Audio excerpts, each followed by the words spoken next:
Hello and welcome to Business Today Television. I'm Siddharth Zarabi and you're watching our coverage of the forthcoming union budget, Modinomics 3.0, as we are calling it, the first budget of the third term of Prime Minister Narendra Modi's government. And President Draupadi Murmu set the context during her address to the first session of the inaugural session of the Lok Sabha, where she said that the budget would be futuristic and have far-reaching policies. And to discuss what this budget should be all about, given the overall macro context and what it may contain, I have one of India's foremost economists, Dr. Rathin Roy, ex-member of the Prime Minister's Economic Advisory Council, former director and CEO of the NIPFP. Dr. Roy, thank you very much for joining us today.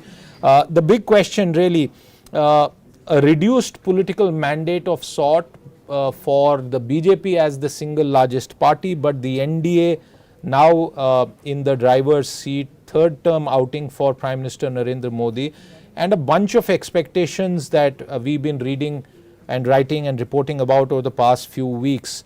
What do you think this budget should be all about? 23 was Amrit Kal and the more recent one was Gyan. What should this one be all about? Well, let me first start with that, Siddharth, the election. If you remember, before the election, many people, including many of your colleagues and your own poster, were forecasting up ki baar 400 par. And that did not happen. And that did not happen in some of the poorest parts of India and in some of the richest parts of India. But it also happened that he got very good seats, BJP, in some of the poorest parts of India and some of the richest parts of India. What explains this paradox, I think, is something the budget will have to tackle. Not just for the good of the country, but also if the BJP is going to make any political sense of its economic legacy. Let me compare the Indian economy today to an automobile. And imagine that you and I, Siddharth, are sitting in the car. And the car is driving. And it's driving really smoothly. And that's undoubtedly true. India's macroeconomic situation today is extremely sound. Growth in the last 3 years has averaged between 6.5, has averaged about 7.2%. Inflation varies between 5 and 6%. The current account deficit on the balance of payments side is comfortable, well under control. The government has managed to steadily reduce its fiscal deficit from the COVID times to a general government, which is center plus states, is now in single digits and likely to evolve further. So nothing wrong with the macroeconomics. So this car is driving nicely and smoothly. But you see, I'm a car mechanic and I'm hearing things under the hood. So what I did this morning is I stopped the car and opened the hood and looked inside the machinery. And here is what I see. All public data. Number one, I see that private consumption growth is much slower than GDP. Now, if GDP growth is high and all these good things are happening and inflation is low, why is consumption growth stalling? Well, you could argue that what people are doing in Amrit Kal or whatever it is they are trying to save money and not spend it, in which case that saving has to be invested. But again, you find that private investment, the share of private investment in GDP as an engine is falling. So consumption is not firing, investment is not firing, and that is only being partly made up at this time by the government increasing public investment levels in a fiscally conservative way. So this is the first problem, I think, in the machinery under the hood that should worry everybody and should certainly be something that I expect to be tackled up front of the budget. That's number one. Number two, you will notice that there are 4 things about this economy called India today. One, 47 lakh jobs apparently have been created last year. But as Amit Basole shows, the majority of those jobs are either unpaid work or very low self-employed work in agriculture. Basically, they are pakoda wala jobs. And if Amrit Kal is going to be about pakodas, then I would be worried about that, and I'd expect the budget to be a little more ambitious and give people jobs where they earn a little more money so they can spend more money, consume more, spur investment, and get us into a virtuous cycle. That is not happening. On top of that, 47% of our population still works in agriculture, which only produces 17% of GDP. Manufacturing, the share of manufacturing in GDP, modern sector, is the lowest ever and almost half that of Bangladesh. And 100 million Indians, more than that, more than 100 million Indians are neither employed or looking for work nor in education. These are people between the ages of 18 and 35. This is a rickety engine. None of these factors are directly attributable to what has happened in the last 1 or 2 years. So macroeconomic stability is working, but the structural problems that the Indian economy faces are of an order of magnitude that will need to be dealt with on the basis of a multi-year program. I'm hoping that the president in a speech was referring to the fact that this budget will finally do a multi-year program. And I expect this multi-year program to present not targets and slogans, but hard numbers and very clear and specific strategies on how we're going to solve these very serious problems. That's my ask, looking under the hood. Dr. Roy, that's a very sort of apt way to describe the situation. Given that over the past few years, especially post-COVID, the sort of defining policy thrust of our budgets has been infrastructure, capex-led development. Do you think that will work in the context of the key structural issues that you have just pointed out? You know, Siddharth, that's a bit like Western civilization according to Mahatma Gandhi. When Mahatma Gandhi was asked in 1932 what he thought of Western civilization, he said, I think it would be a very good idea. So likewise, I think if the push in public investment was going to be genuinely higher than it has been in the past, that would have been a very good idea, but that has not happened. I regret to inform you that that is the one big jungla that this government has perpetrated in the last 2 or 3 years. So government is equal to what is spent on the budget, including investment, right? And what is invested by the public sector.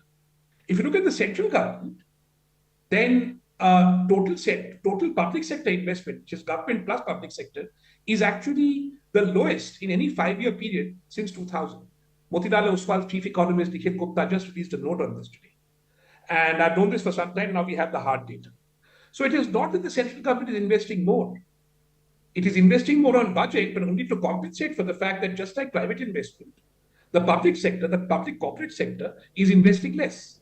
There's a small incremental effect coming from state government investments, but state government budgets are maxed out. So I don't see any further scope for that. So I'm afraid that that so-called capex push, like so many things this government does, is yet another round of optics. And taking the election results into account, I really hope the finance minister or whoever frames the budget nowadays does less optics and more specifics. I'll be watching very hard. I'll take that point forward because you make this strong argument. So 10 lakh crore was outlined in one budget that was raised to 11.1 lakh crore, and from what we have heard so far is that that number will again in the revised the numbers in the budget. Now you look at public enterprises of this owned by the central government and what they are investing. That is the total public investment that happens. You'd find their investment is falling because they're paying more dividends to the government. And government is using that to invest more. So basically what you're gaining on the budget, you're losing off budget on the public sector account. So the total macroeconomic impact is a big zero. Since you said in your previous answer that the political results, hopefully they will be listened to as far as budget making is concerned, what would it mean? Would it mean sort of utilizing the levers of budgetary allocations to try and drive consumption? And if that were to happen, how can that be done? In which sectors can the government make a worthwhile push? Very good question. I'm not a communist. I don't believe the government should be in the business that markets do. But I believe the government has a big role to play in investing in at least 5 things that the common Indian consumes. Remember, not the poor Indian, Siddharth. For this conversation, the poor Indian does not matter. The poor Indian is to be pitied, to be subsidized. The poor Indian does not deliver growth. But we have 500 million Indians who are not rich, but not poor. Those who earn the minimum wage or twice the minimum wage all across the country. They want 5 things. All these things are in a mess. They would like to get a square meal without subsidy. using their own money, what they earn. That is not available at the moment. Government either has to subsidize 800 million people. So we need to see action on agriculture, not just spending, but also structural reforms that allow agriculture to be profitable and to produce food at affordable prices without subsidy in the private sector. Second is textiles. The shirts that you and I are wearing, the expensive ones, are made in India. But the cheap shirts, 200, 300 rupee shirts, are imported from Bangladesh and Vietnam. Why? The government needs to have an industrial policy to fix this. Similarly with housing, we need to really scale up. We don't want housing to constantly be charity, Pradhan Mantri ye or Pradhan Mantri wo. Okay, you can provide the land, but after that, we need to have a system where people earning the minimum wage can go, take EMIs, buy a 5 to 10 lakh house and produce it. And then the two core responsibilities of government need to be increased as a share of output, health and education. So basically, we need to have an industrial policy, an agricultural policy, and a policy to promote both the quality and reach of health and education across the country. That's the responsibility of government. The financing for that will come once there is a credible plan. So in a sense, the budget here is secondary. As John Maynard Keynes said, if you can do it, you can afford it. The trouble is, we don't have a plan at the moment to fix agriculture. We don't have a plan to stop imports of textiles, cheap textiles from Bangladesh and Vietnam. We don't have a plan for a market-based slum-free India. We don't have a plan to upscale health and education. All these five things will improve aggregate demand. The budgetary resources can be found to do it as long as the output's coming. And I'm expecting, therefore, I'm hoping plaintively, I've been hoping for the last 10 years that this government will move away from slogans and targets. That's what communists do, and work like a proper free market government and give us a plan that is credible, analytically feasible, and the financing is then linked to that. That is my hope from the budget. I want more than just a Munim budget. I want a development strategy underpinned by the budget. What would agriculture policy involve? What should be done in the current context, given what we saw happen with the farm sector laws and then they being pulled back, and now continuing demands of all sorts from the farming lobby? Well, you see, Ashok Gulati has put it quite well. And when I was with the PMEAC, there was no shortage of ideas. I think the PM got the key slogan. The trouble is the PM really goes beyond slogans. There's a lot of hard work that needs to be done after slogans.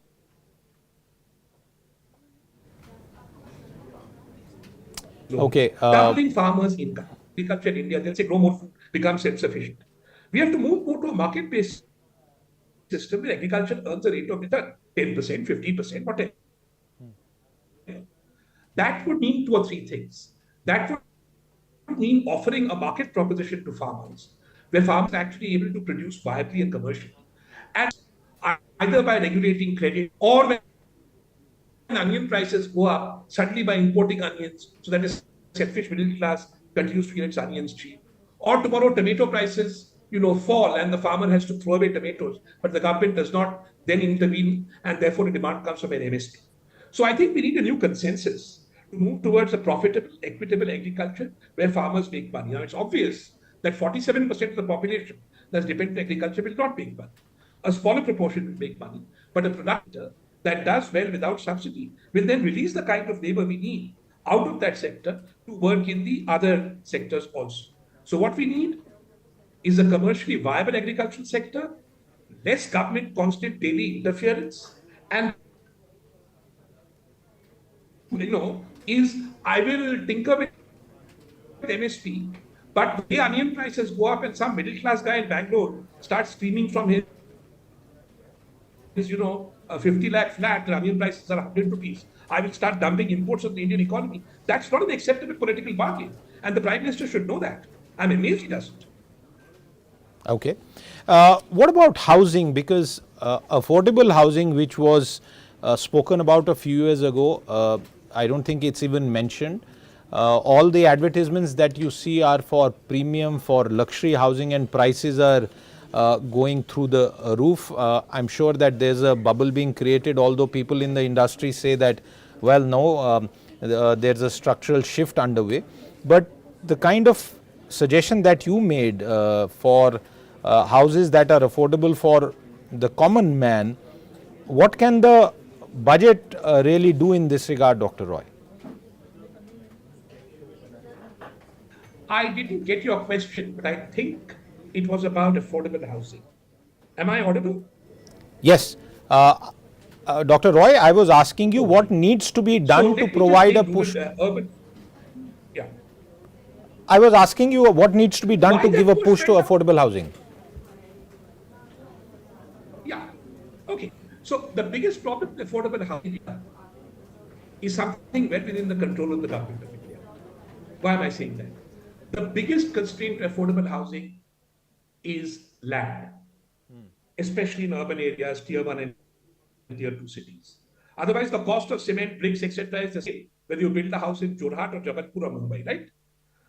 Now, the trouble is that land is scarce and expensive, but the biggest landowner in this country is the government of India.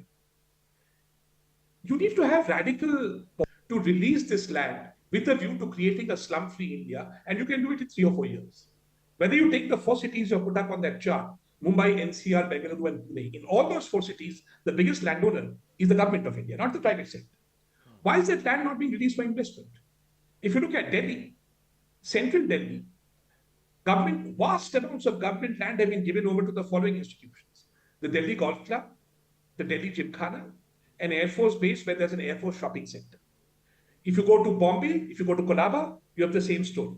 Land occupied by the armed forces, railway land occupied by the railways. This land needs to be unlocked and provided on a leasehold basis for 99 plus years for the construction of affordable housing, not unprofitable housing, affordable housing. So if you release this land, then even the metropolitan city, getting up houses for 20, 25 lakh ticket sizes in the center of the city, close to where people work, accessible with public transport, with proper ecosystem services, becomes a feasible proposition. If this budget committed, therefore, to a specific plan to make India slum free in the next 5 years, and did so by proposing exactly how they're going to unlock land, then the financing for the housing will come. That's not a big deal. It will come from the pockets of the people who want to buy these houses with their own money. But the land is locked up, and the government is either unwilling or unable to address this big elephant in the room, despite it being the largest landowner in the country. So radical action is possible to fix the problem. But is the government willing to be radical given the fact that you have the Lodas and the Hiranandanis, etc., etc., etc.? And the recent news from Pune shows the links between local politicians and builders, I don't know.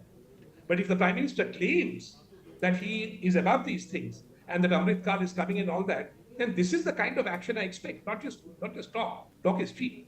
There's plenty of concrete actions I can propose, but he will have to take that political capital and invest it in economic transformation, such as the way I'm describing, using assets under the government's control, such as land, to create a housing revolution. How should Until that happens, and if we just go on tinkering along and mudding along, we're not going to solve the problem. How should that political capital be used as far as a new industrial policy is concerned, Dr. Roy?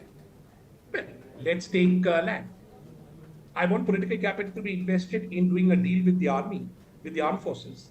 That armed forces land and railway land and public sector land that is lying in the city center will be swiftly given up for the creation of affordable housing in exchange for land elsewhere. I don't really see why the Indian Navy has to have vast amounts of housing in the middle of Colaba. I mean, maybe I'm wrong, but I think that conversation has to begin. I don't see why the Air Force should have a shopping center from which they make money right opposite the Prime Minister's house. It's staring at him in his face in the city of Delhi. I don't see why the army chicken farm should be the biggest impediment in improving transportation in Bangalore. I don't see why these questions cannot be taken up by government, and that, of course, involves political capital. You're dealing with a very powerful vested interest. You're dealing with the armed forces of India. But I thought that political capital of a new regime with energy and enthusiasm was meant to deal with these issues. Calcutta, Eastern Command in the middle of Fort William. Why should Eastern Command be in the Calcutta city center? There's land there that could be unlocked. So just to take that one example. The second example is a little more complicated. It involves our A Square, our major textile manufacturers, who are having weddings nowadays, as to why our import duties on things like polyester and yarn are not fixed. It's a very tractable problem. With agriculture, it involves grassroots political capital, absolute grassroots political capital. And with health and education, the budget can really do something. It involves the ability to say that we are going to triple or quadruple the quality of both on a universal basis, whatever it takes in terms of budgetary outlay. So all these things are doable, but you can't do them through incremental changes. And the regrettable thing about India is linking our economic policy every year to a budget, which is fundamentally an incremental instrument, will not do the job. The last time we had long-term policies was in 1987 or 88, when we had a long-term fiscal policy, a long-term industrial policy, which contexted and framed budgets. We need to do that. We need to do that because otherwise, this high GDP growth, this low inflation, will take us not to where South Korea and China and Ireland are, which are rich, transformed economies by 2047, but more to where Brazil and Philippines and many countless other countries are, which is we'll have 3 times the per capita income, but we'll still have poverty, we'll still have malnutrition, we'll still have bad railways, we'll still have poor public transport, and that is not acceptable to me because I would view India's development transformation as everybody's development transformation. I don't want to be in the situation of so many countries where only some transform and the rest are left behind. Dr. Roy, as we wind down the conversation, I want to ask you, where do you stand on the debate as far as fiscal consolidation is concerned? Should that be continued? I'm quite relaxed about it. I completely appreciate that the government is unable to collect taxes. You get a lot of optics on it, but the tax GDP ratio of India in 2024 is not very much higher than in 1991. That is the ratio of total taxes to GDP. GDP is bigger, so they have more taxes, but the ratio is not so. So the share of taxation is more or less constant. And if you look at the last 5 years, the government had very ambitious plans when they came in. They raised the tax targets, they couldn't achieve them. So now they've become very modest. They assume that taxes will go up roughly at the same level as GDP. Privatization would be another source of revenue, but it's been a big failure. It's been a disaster. The most egregious disaster was just before COVID when they said they would privatize for 1,50,000 crores and they ended up privatizing for a measly 19,000 crores. So again, they have moderated their privatization targets. If you look at the size of the state in 2024, it is actually slightly central government. It's slightly smaller than measured as total expenditure as a percentage of GDP. Is slightly smaller than it was in 1991 at the time of economic liberalization. So anyway, we're running a small and modest state. We're not able to collect taxes or privatize. Expenditure is largely going on debt servicing and transfers. So there isn't much you can do. I mean, I told you the capex was a jumla because basically they got incremental dividend from the public sector and they use that to shove up budgetary capex. That kind of optics and mirrors is IAS work, but it doesn't fool me. So in the end, the government is running a smaller state. It is borrowing modestly to do so. And to expect dramatic fiscal consolidation, unless something changes, I think is unrealistic. Are you concerned about the fiscal position of the states? And given the political pressures, Maharashtra already, as we saw in the most recent budget, because of impending elections, deciding to open the taps and distribute whatever is left, and we have 2 other important states, Haryana and Jharkhand, coming up. Along with what we have seen in many states, Andhra Pradesh being one of the examples, is that also a significant worry? It's not a significant worry because in the end, what will happen? In the end, the taxpayer will pick up the tab one way or the other. And the taxpayer in this country, Siddharth, has picked up the tab for many things. They have picked up the tab for bank failures. The reason you have clean bank balance sheets today is we spend taxpayers' money in massive amounts to clean up bank balance sheets. I have not forgotten. People are pretending as if the bank balance sheets were cleaned up by magic. They were not. Right? We give farm loan waivers on a regular basis. We do many things with taxpayers' money. So if some taxpayers are getting, some women are getting free bus rides, which improves their productivity, etc., etc., I would leave that to the wisdom of the state governments to handle or to deal with. I don't think that other than really the state of Punjab, I have huge worries about the unsustainability of fiscal expenditures in any state. States are investing in welfare because the central government is doing the same thing. The governments of India stopped investing in development a long time ago. They have been for a long time compensating people for the failure to develop the country, by which I mean these things that people are getting as what you call freebies, whether it's a gas cylinder or it's free bus tickets. In a normal economy that is growing inclusively, people's incomes would go up and they'll be able to go and afford to buy their own bus tickets, right? They'll be able to afford to go and buy their own laptops. The fact that the government is going to give this as charity means that the development process has failed. So the government is saying, so sorry, all governments. We couldn't do it, we failed, here's some money. Now, it is difficult. I feel sad that we are on this path, but I cannot blame governments for at least doing this. That would be unfair because our country for the last 5 or 6 years has been a place where the rich, people like you and me, the top 15% of the population, have seen quantum increases in our prosperity. The only increases in the prosperity of the rest has come through such redistributions that are happening fiscally. And that is, I think it would be very cruel in the name of fiscal prudence to stop that, although it is regrettable that we aren't doing things in a better way. As we wind down, I want to ask you for a response on article by Martin Wolf that's with a very provocative, very interesting headline. It says, why India will become a superpower, although a closer reading of the article reveals that the writer is focusing on many of the internal challenges also that we face. I pose that question to you. Will India become a superpower? Let me put it back to you. I'm from Bombay. And we have a big slum called Dharavi. Massive, huge. There are pockets of prosperity in Dharavi and there are pockets of extreme poverty and vulnerability. In Bombay, Dharavi is a superpower. India is in the G20. And India will, because of our economic size, not because of our per capita income. So a large and poor country matters because it is large. A large and relatively rich country matters much more when it is rich because there's so much more they can afford, like our northern neighbor. So India can be many kinds of superpowers by 2047. We can be a Dharavi-like superpower, and that would be a terrible thing.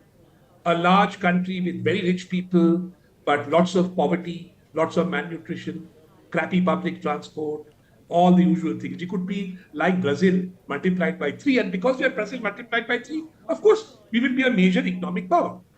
But we could also be Korea multiplied by 20, which is an inclusive country with clean climate, clean drinking water, great public transport, fantastic health and education, no malnutrition, and zero poverty. I know the kind of superpower I want. And I think what Martin is doing is gently reminding us that there are many pathways to being many kinds of superpowers. So the fact that India will be a superpower is certain. But what kind of superpower is what Indians should worry about. Dharavi is being remade by the Adani Group, its real estate arm, Dr. Roy. So hopefully we'll see a new Dharavi. Well, the last time I was there, I didn't see anything materially different from what I'm talking about, with the exception that there were some very rich bits and still a lot of very poor bits. Well, so we'll probably have to wait for using Adani in the image of Dharavi. I don't think they're going to get to South Korea times 10 by 2047. And we'll have to wait for the result of the Maharashtra elections to see how that project goes. But Dr. Roy, there's always so much to discuss when it comes to a union budget. I've been doing this for many, many years, and so have you. And every year there is a list of expectations, there's a list of friendly suggestions, and there's a list of stark warnings. You've done a mix of all of that, and I thank you for sparing the time. And hopefully all those who have watched it and will watch this show will be better placed to judge what really Modinomics 3.0 should be all about in its first budget and beyond for this third term. Dr. Roy, thanks very much once again. And with that, it's a wrap on this show. We'll be back with our continuing coverage of Budget 2024-25. Until then, goodbye.